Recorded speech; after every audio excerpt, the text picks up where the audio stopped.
All right, I got Mike Chapman here. He's a wrestling historian, and he covers a lot of wrestling in Iowa and all throughout the nation. And we're here in Pagosa Springs, Colorado at Terry Brand's Wrestle the World Camp. And Mike, I just wanted to talk to you a little bit about why you think wrestling is cool. I know you do a lot of speeches all over the nation, and you give this speech called, Why Wrestling is Cool. And you gave it last night to all the kids here at the camp, and I heard you give it last year, and it's just an amazing speech. So if you could just talk a little bit about why wrestling is cool. Well, I was born and raised in Waterloo, Iowa, and all of you know that's a great wrestling hotbed. It's the hometown of Dan Gable and Dale Anderson and Lowell Lang, a three-time NCAA champion. It has a great history in wrestling. And when I went into journalism, I became sports editor in Fort Collins, Colorado, and then at the Cedar Rapids Gazette in the 1980s. And it always bothered me that wrestling didn't seem to get the recognition and the prestige that I felt it deserved from other newspapers. So when I got to the Cedar Rapids Gazette in 1978, wrestling had never been on the front page of that newspaper for years. And I immediately started putting it on the front page because that's where it belonged, that's what it deserved. It just was at the same time that the program at the University of Iowa was really taking off and exploding. The crowds were getting huge.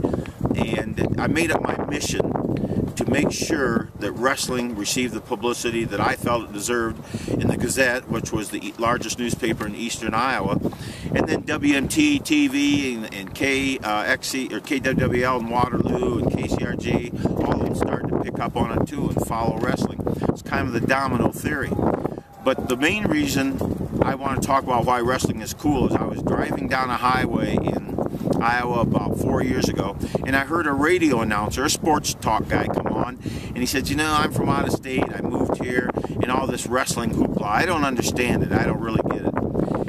And he said, to me, wrestling isn't cool. It just isn't a cool sport. I don't understand guys rolling around on a mat and all sweaty, and it doesn't have the beauty of a long touchdown pass or a jump shot from the side of the floor, and I almost drove off the road. I was so upset trying to get my cell phone, and I thought, wrestling isn't cool? You've got to be kidding. That just tells me that you don't understand the heritage of wrestling. It's mankind's oldest sport. It goes back 5,000 years. The oldest piece of literature in the world is the Epic of Gilgamesh. Gilgamesh was a warrior king in ancient Sumer.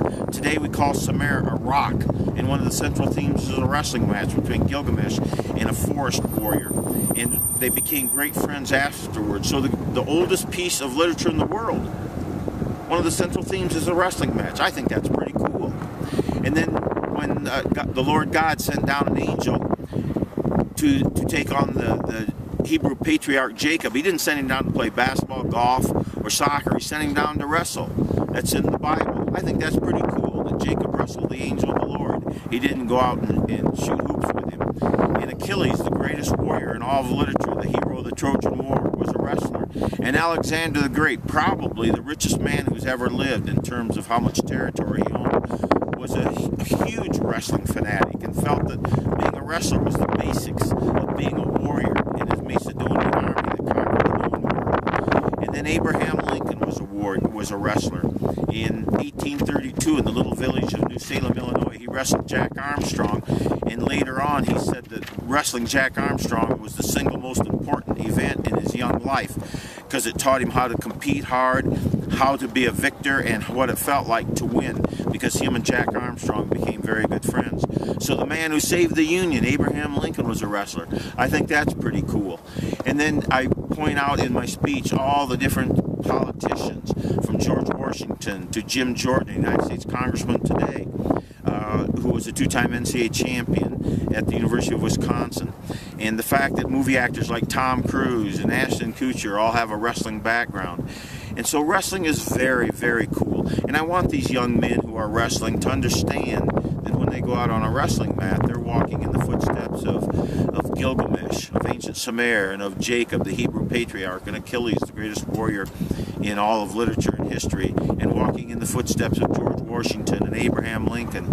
And then I met the Branses during the time I was sports editor of the Gazette. And I've written 26 books, and I wrote a book called Legends of the Mat, which has a chapter on each of the 34 of the some of the greatest wrestlers in American history. I did a poster with the Brands called Train Like a Madman Part 2.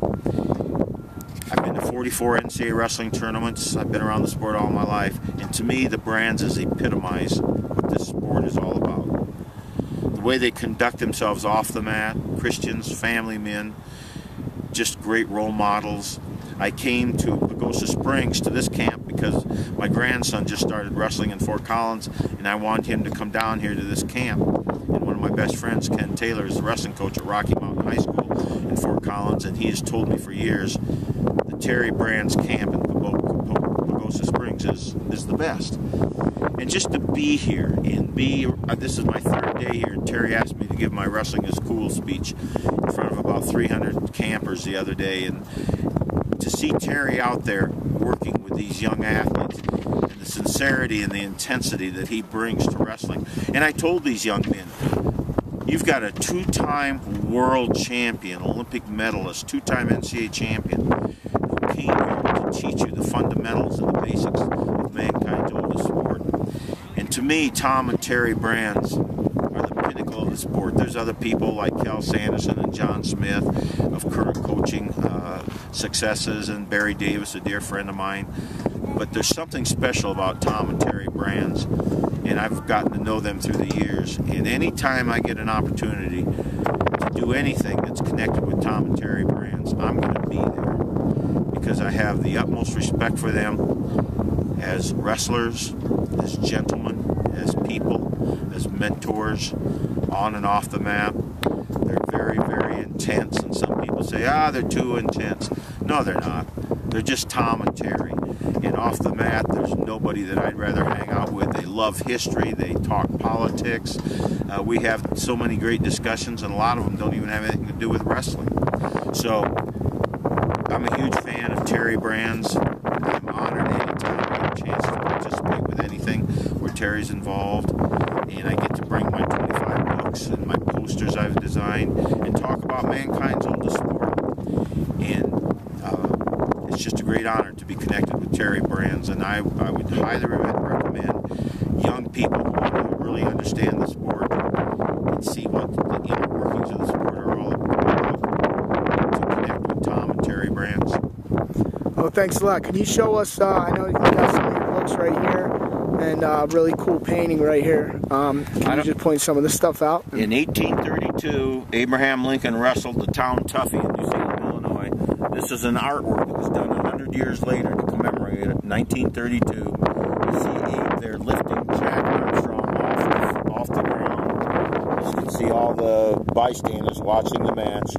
By the way, you can go to New Salem, Illinois today. The village has been restored. You can walk down the very path that Abe Lincoln walked down when he first went into the village. I've actually stood on that very spot. I've conducted 2 wrestling seminars there telling how the match took place. I wrote a book about it called The Sport of Lincoln. I've written a book about Earl Caddock, the great 3-time AAU national champion from Iowa, who became world heavyweight champion in 1917, fought in World War I, suffered lung damage from a gas attack, is a great role model and a great story. Earl Caddock was the first amateur champion to be heavyweight professional champion. My hero in wrestling is the great Frank Gotch from Humboldt, Iowa. I wrote his life story, Gotch, an American Hero. Talks all about him growing up on a farm in Humboldt, Iowa in the 1890s, dreaming of being a great athlete. It's been sold to a Hollywood film company called Empire Film Group. They're trying to make a movie out of it. Here's one of my books called The Toughest Men in Sports, with Muhammad Ali, Bruce Lee, and Dan Gable on the cover.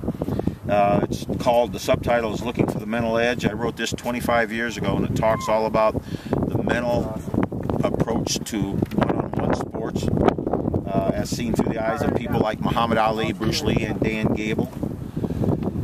This is a book I talked about just a few minutes ago, Legends of the Mat, stories of 34 of the greatest wrestlers of all time. Bruce Baumgartner, 13 gold medals, Dan Gable, John Smith, the great Doug Bluebaugh, 1960 Olympic champion. It's got chapters on Cal Sanderson, Rulon Gardner, and of course Tom and Terry Brands. This is a book I wrote in 1985, the Encyclopedia of American Wrestling. Dan Gable and Mike Chapman wrote the foreword, NCAA tournament place winner going back to 1928. All 3 divisions, 1, 2, and 3. Every NAI place winner, every junior college place winner, every Midlands place winner, every World Games team member from America, Olympic team member, Pan American Games member, and it came out, was actually printed in 1988, so it's just what it says, an Encyclopedia of American Wrestling. Great reference book. It's been out of print for many years, but it still sells very well on eBay. And anybody who wants to buy any of my books, my 26 books, which includes a novel on Achilles, they can go to my website, www.mike-chapman.com, and see all my books. And see pictures of me with Muhammad Ali and Lou Thez, the great world heavyweight professional champion, and Lou Ferrigno, the Incredible Hulk of TV fame, and a picture of me standing on the tomb of Achilles, the other ancient ruins of Troy. Well, that's great. And the website is www.mike-chapman.com. That's the best place people can go to get all this great wrestling history? Yes, it is, Jim. And there's a biography of me, and just briefly tell some of the experiences I've had through my 40 years of being involved in sports journalism. All right, great, Mike. Well, thanks a lot. I really appreciate you coming out here to the camp. And again, that speech is awesome. I can't hear it enough. And I think wrestling is cool, and I don't know how anybody, after hearing your speech about how cool wrestling is, wouldn't agree. So, well, thanks a lot, Mike. Thank you, Jim, and thanks to Terry Brands for all he's done for the sport of wrestling. And I am available. They can find out all the details of my speech, Why Wrestling is Cool. I've given it over 100 times the last 10 years. That's great. Thanks a lot. Okay, Jim.